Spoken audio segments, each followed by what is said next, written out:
firm Synergy.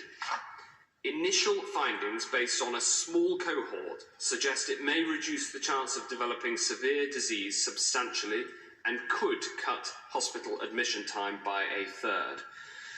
The data still needs to be peer-reviewed, and we're supporting a further large-scale trial, but these preliminary results are a positive sign.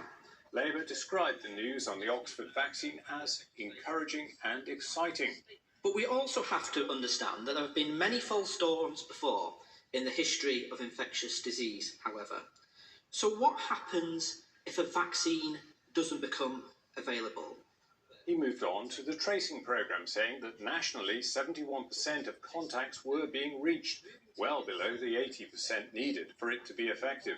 A lower proportion of contacts are identified in the most deprived areas.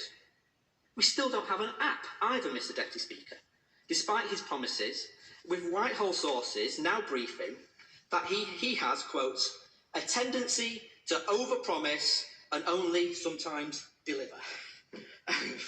What a wicked, unfair thing to say about the Health Secretary, Mr Deputy Speaker. Seriously, which bit of all this is actually world-beating? I think his tone on that of sniping from the sidelines ill behoves the enormous effort and the previous work he did to support these things across party lines. The Secretary of State reminded us of the importance of a vaccine, and I was interested to hear on the radio as I drove into Parliament today a representative of a drug company saying that we may have a vaccine by October, and a doctor based at a university telling us that today is a great day. Does the Secretary of State agree? So I am cautiously optimistic. The team are optimistic, and my job is not to speculate on the likelihood of the Oxford vaccine coming off. It is to make sure that should it come off, we are ready.